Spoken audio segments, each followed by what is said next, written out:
Hello student, welcome to our YouTube channel commerce proficiency.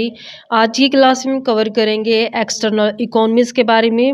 इसे last class में हमने cover किया था इंटरनल इकोनॉमीज़ ऑफ स्केल, जिसमें हमने रियल इकोनॉमीज़ और पिक्यूनरी इकोनॉमीज़ दोनों कवर कर ली हैं। आज एक्सटर्नल इकोनॉमीज़ को कवर करेंगे। अगर अभी तक आपने लास्ट क्लासेस अटेंड नहीं की, कीजिए ताकि आपके स्टडी में कंसिस्टेंसी बनी रहे। अगर अभी तक आपने मेरे चैनल कॉमर्स प्रोफिशिएंसी को सब्सक्राइब नहीं किया, सब्सक्राइब कीजिए, बेल आइकन जरूर प्रेस कीजिए ताकि जब भी मैं न्यू वीडियोस अपलोड करूं सबसे पहले नोटिफिकेशन के पास जाए, आप वीडियोस को सबसे पहले देखिए और आपकी स्टडी बूस्टअप हो।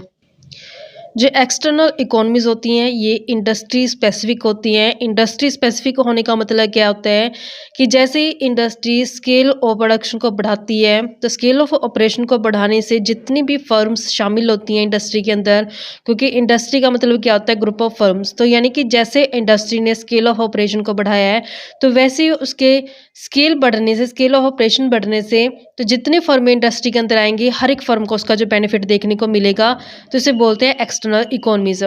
जबकि हमने इंटरनल इकोनॉमीज़ में पढ़ा था कि सिर्फ वो फर्म स्पेसिफिक होती है जो फर्म अपने स्केल ऑफ ऑपरेशंस को बढ़ाती थी, स्केल ऑफ यानी प्रोडक्शन को बढ़ाती थी, सिर्फ वही फर्म है जो बेनिफिट ले पाती थी इकोनॉमीज़ का। जबकि एक्सटर्नल इकोनॉमीज़ क्या होती है कि जितनी इंडस्ट्री के अंदर फर्में शामिल होती है सभी फर्मों का जिसका बेनिफिट मिलता है एक्सटर्नल इकोनॉमीज़ का। तो एक्सटर्नल इकोनॉमीज़ जो होती हैं ये इंडस्ट्री स्पेसिफिक होती हैं, ये अवेलेबल होती हैं सभी के सभी फर्म को जितनी भी इंडस्ट्री के अंदर शामिल होती हैं। जब इंडस्ट्री अपने स्केल ऑफ ऑपरेशंस को बढ़ाती है, एक्सपेंड करती है, owing to overall expansion of the industry, जैसे एक्सपेंड किया जाता है इंडस्ट्री को तो न्यू मार्केट क्या होती है, एक्सप्लोर होती है, नई नई मार्केट क्या होती है, बढ़ती जाती है, मार्केट का एरिया बढ़ जाएगा। New ways of doing things are discover, तो नए नए तरीके जो काम को करने के वो मिल जाएंगे। मैनेजरियल टेक्निक्स आर इम्प्रूव्ड, जो मैनेजमेंट करने का तरीका होता है वो भी बढ़िया हो जाएगा। And many linked process are developed, और जो भी इससे जुड़ी अपनी प्रोसेसेस होते हैं वो सारी क्या हो जाएंगी, विकास हो जाएगा, उनका डेवलप हो जाएंगी। All such development tends to generate economies in term of increase productivity और reduce cost of production। तो ये सारे जो डेवलपमेंट होते हैं इसका रिजल्ट क्या निकलता है, इकोनॉमीज मिलती है। इकोनॉमीज ये मतलब कि बचते होते हैं, किस टर्म में बचते होती हैं, प्रोडक्टिविटी बढ़ जाती है, जिससे जो कॉस्ट होती है प्रोडक्शन की वो कम हो जाती है। To be noted at the outset, these economies should not be confused with the economies of scale of a particular firm। कहते हैं कि यहाँ पे बात ध्यान रखने वाली ये है कि जो हमारे पास हमने कवर की थी इंटरनल इकोनॉमी जो सिर्फ पार्टिकुलर फर्म के लिए थी, उससे ये डिफरेंट है। इंटरनल इकोनॉमी जैसी नहीं है ये external economy. External economy are not related to the growth of the firm, ये फर्म की ग्रोथ से रिलेटेड नहीं होती। These are independent of the size scale of production of a particular firm, ये सिर्फ एक पार्टिकुलर फर्म के लिए नहीं होती एक्सटर्नल इकोनॉमी, ये इंडस्ट्री के लिए होते हैं। इंडस्ट्री के अंदर जितने भी फर्म होते हैं सभी को इसका बेनिफिट मिलता है, एक पार्टिकुलर फर्म को इसका बेनिफिट है जो नहीं मिलता। External economies refer to all those benefit, तो यहाँ पे एक्सटर्नल इकोनॉमी का मतलब ये है कि वो सारे बेनिफिट मिलते हैं, वो सारी फैसिलिटीज़ मिलती हैं which are available to all the firms of a given industry, यानी कि सभी फर्मों को बेनिफिट मिलेंगे एक्सटर्नल इकोनॉमीज़ के अंदर, सिर्फ एक पार्टिकुलर फर्म को जिसका बेनिफिट नहीं मिलता। जब पार्टिकुलर फर्म को बेनिफिट मिलता है तो वो कवर किए जाते हैं इंटरनल इकोनॉमीज़ के अंदर। एक्सटर्नल इकोनॉमीज़ में क्या होता है कि पूरी इंडस्ट्री के अंदर जितनी फर्में होती हैं हर एक फर्म को जिसका बेनिफिट मिलता है। नेक्स्ट जो डेफिनेशन आई है केन क्रोस के हिसाब से कहते हैं कि एक्सटर्नल जो इकोनॉमीज होती हैं are those which are shared in by number of firms और industries when the scale of production in any industry और ग्रुप ऑफ इंडस्ट्रीज इंक्रीज। कहते हैं कि एक्सटर्नल इकोनॉमी ये वो इकोनॉमी होती है जो शेयर की जाती है नंबर ऑफ फर्म के साथ और इंडस्ट्री के साथ। जब स्केल ऑफ प्रोडक्शन है किसी इंडस्ट्री ग्रुप का या फिर ग्रुप इंडस्ट्री का जो बढ़ाया जाता है, जैसे स्केल ऑफ प्रोडक्शन को बढ़ाया जाता है तो जिस इंडस्ट्री के अंदर जितनी फर्में होंगी वो सभी के सभी फर्मों का जिसका बेनिफिट मिलेगा, एक इंडिविजुअल फर्म का जो बेनिफिट नहीं मिलेगा, सभी फर्मों का जिसका बेनिफिट मिलने वाला है। They are not monopolized by a single firm when it growth in size, but are conferred on it when some other firms grow larger। तो यहाँ पे मोनोपलाइज नहीं होती है, ये सभी फर्मों का जिसका बेनिफिट मिलता है, सिर्फ एक सिंगल फर्म है जिसका बेनिफिट नहीं लेती क्योंकि सिंगल फर्म कवर की जाती है इंटरनल इकोनॉमीज़ के अंदर। तो यहाँ पे एक्सटर्नल इकोनॉमीज़ होती है जहाँ पे पूरी की पूरी सभी फर्मों का जिसका बेनिफिट देखने को मिलता है। नेक्स्ट आते टाइप्स के हैं एक्सटर्नल इकोनॉमी के। जो This economy arise not because a single firm is growing in size, but they arise because the entire industry or social overheads undergoes expansion. कहता जो ये इकोनॉमीज होती हैं सिर्फ एक सिंगल फर्म के कारण नहीं मिलती कि एक सिंगल फर्म ने अपने साइज को ग्रो अप कर दिया तो उसका बेनिफिट मिला, नहीं। इसमें जो इंटायर इंडस्ट्री होती है, पूरी इंडस्ट्री के अंदर इसका बेनिफिट देखने को मिलता है। External economy can be explain with the help of an example. इसके एग्जाम्पल की हेल्प से समझते हैं। सपोज करो कि सिर्फ यहाँ पे एक ही मोटर कार है टाउन के अंदर। No one will set up in a petrol pump in such a town. तो यहाँ पे सिर्फ एक मोटर कार है, तो एक मोटर कार होने के कारण पेट्रोल पंप है जो टाउन के अंदर नहीं है। अगर ले लेते हैं कि नंबर ऑफ कार बढ़ जाती है, नंबर ऑफ कार बढ़ जाएंगी तो पेट्रोल पंप है जो सेटअप करने पड़ेंगे। सच्चे petrol pump will benefit all the car owner. तो इसका पेट्रोल पंप का जो बेनिफिट है वो सभी के सभी कार ओनर को मिलेगा। And not one car owner only, सिर्फ एक कार ओनर को नहीं बल्कि सभी कार ओनर को है जो इस पेट्रोल पंप का बेनिफिट देखने को मिलेगा।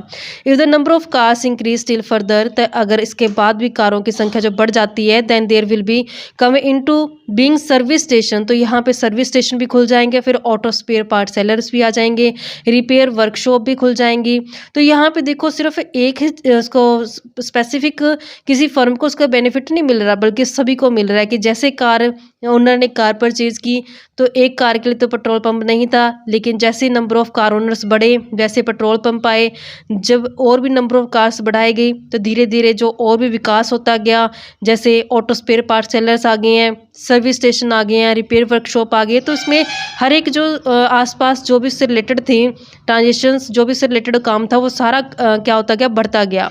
Availability of this facilities will prove beneficial and convenient to all the car owner. तो इसका जो बेनिफिट होगा वो सभी के सभी कार ओनर को मिलेगा विदाउट एनी डिस्क्रिमिनेशन, बिना भेदभाव किया जो सभी के सभी कार ओनर को इस चीज़ का जो बेनिफिट देखने को मिलेगा।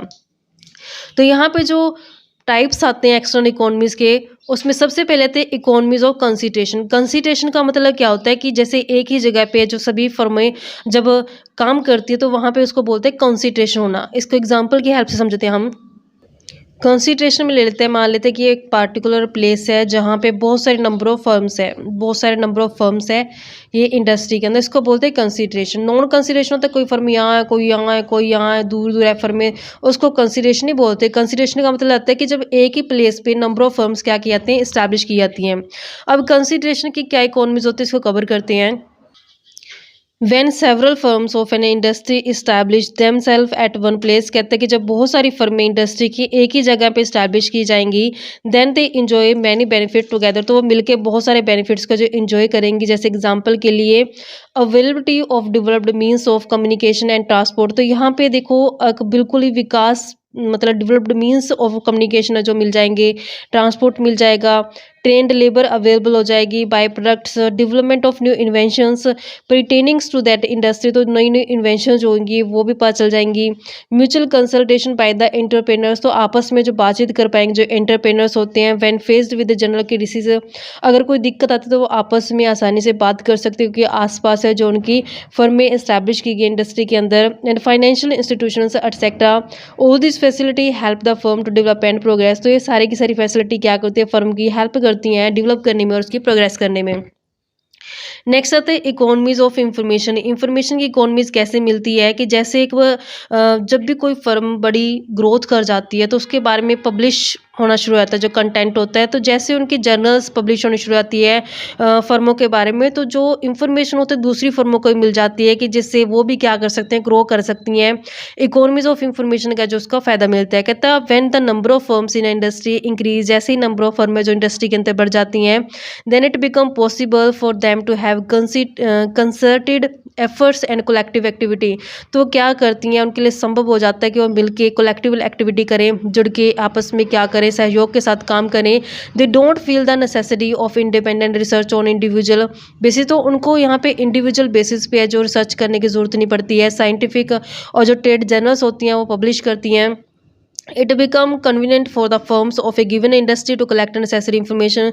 तो जैसे किसी पार्टिकुलर फर्म की जो फेमस हो चुकी है, बड़ा ग्रोथ कर चुकी है, उसके बारे में ट्रेड जर्नल्स छपी हैं, पब्लिश हो चुकी हैं, तो उस जब वो पब्लिश की गई हैं जर्नल और साइंटिफिक, तो उससे इंफॉर्मेशन जो दूसरी फर्मों को मिल जाएगी।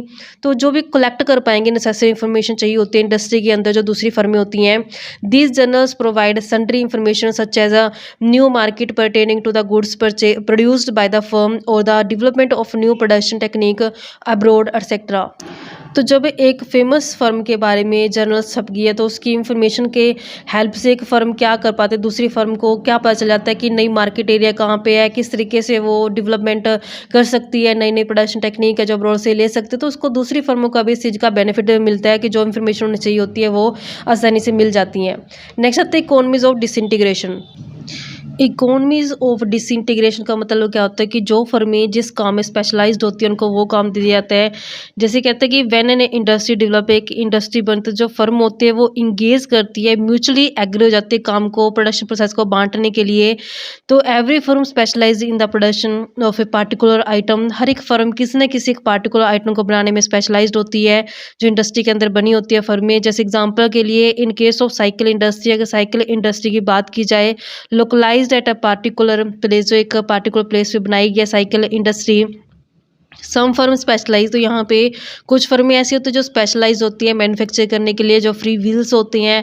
अदर स्पेशलाइज होती हैं साइकिल चेन बनाने में। स्टिल अदर्स जो होती है पेडल्स बनाने में स्पेसिफिक होती है, रिम बनाने में, हब बनाने में। तो इसको बोलते हैं डिसेंट्रलाइजेशन करना या फिर डिसइंटीग्रेशन करना। तो ये दो तरीके का होता है। एक तो होता है हॉरिजॉन्टल डिसइंटीग्रेशन। हॉरिजॉन्टल डिसइंटीग्रेशन ऐसे होता है जैसे हम ओ एक्स एक्सिस को प्रिपेयर करते हैं। दूसरा होता है वर्टिकल डिसइंटीग्रेशन। वर्टिकल डिसइंटीग्रेशन होता है जैसे इस तरीके से हम लेके आते हैं, कॉलम वाइज जिसे बोलते हैं। अगर बात की जाए इन केस ऑफ हॉरिजॉन्टल डिसइंटीग्रेशन, यानी कि हॉरिजॉन्टल ऐसे एक सेम लेवल पे जैसे हम चलते हैं इस तरीके से, इसको हॉरिजॉन्टल डिसइंटीग्रेशन बोलते हैं। एवरी फर्म जो endeavours to specialize in the production of some same variety of the good. जैसे कहते हैं कुछ फर्में ऐसे होती है जो सेम वैरायटी ऑफ गुड में स्पेशलाइज होती है। जैसे एग्जाम्पल के लिए all woollen mills manufacturing blanket. जैसे सभी के सभी जो वुलन मिल होती है वो क्या बना रही है, मैन्युफैक्चर कर रहा है ब्लैंकेट को, क्योंकि सारी क्या हो रही है, ये यहाँ पे बात की जा रही है हॉरिजॉन्टल मैन्युफैक्चरिंग की, यानी हॉरिजॉन्टल डिसइंटीग्रेशन की। हॉरिजॉन्टल में होता है कि ऐसे एक ही लेवल पे सारे सेम टाइप के कर रहे हैं काम। जैसे वुलन मिलर्स है जो एक्सपर्ट हैं अपने मैन्युफैक्चर करने में ब्लैंकेट्स को। ऐसे अगर बात की जाए वर्टिकल डिसइंटीग्रेशन की, वर्टिकल में ऐसा आता है कि ऊपर से नीचे तक जैसे वर्टिकल होती है जो हमारी ओ वाई एक्सिस पे जैसे शो करके चलते हैं हम। तो यहाँ पे वर्टिकल इंटीग्रेशन में क्या होता है कि different firms in the industry specialize in the different stage of production process. तो यहाँ पे अलग अलग जो स्टेज ऑफ प्रोडक्शन प्रोसेस होती है उसमें एक्सपर्ट होते हैं। जैसे एग्जांपल की जाए कपड़ा बनाने वाली जो इंडस्ट्रीज होती हैं उसमें कुछ फर्में जुड़ी होती है, कुछ स्पिनिंग करती है कपड़े को, कुछ उसको वीविंग करती है, कुछ उसको डाई करती है। तो इस तरीके से क्या करते हैं, ऊपर से ऐसे प्रोसेस चलता होता है कि स्पिनिंग करना, फिर उसको वीविंग करना, फिर उसको डाइंग करना। तो ऐसे ऊपर से लेकर के यहाँ पे बिलो तक का जो इसका प्रोसेस किया था उसको बोलते हैं वर्टिकल डिसइंटीग्रेशन। तो यहाँ पे जो फर्म जिस काम में स्पेशलिस्ट होती है वो उस चीज़ का जो बेनिफिट लेती है, जिससे उसको कॉस्ट क्या पड़ती है, कम पड़ जाती है, जिससे उसको इकोनॉमीज ऑफ स्केल का जो प्रोडक्शन इकोनॉमीज ऑफ स्केल का जो बेनिफिट देखने को मिलते हैं। इस तरीके से बच्चों ये हमारे पास बनता था type of external economies. I hope कि आपको क्लियर होगी। नेक्स्ट क्लास में कवर करेंगे कि कैसे कंपेयर इवोल्यूशन किया गया इंटरनल और एक्सटर्नल इकोनॉमी का। ऐसी रेगुलर क्लास देखने के लिए आप मेरे चैनल कॉमर्स प्रोficiency को सब्सक्राइब, लाइक और शेयर करें। बेल आइकन जरूर प्रेस करें ताकि जब भी मैंने वीडियोस अपलोड करूँ सबसे पहले नोटिफिकेशन के पास जाए, आप वीडियोस को सबसे पहले देखकर आपकी स्टडी बूस्टअप हो।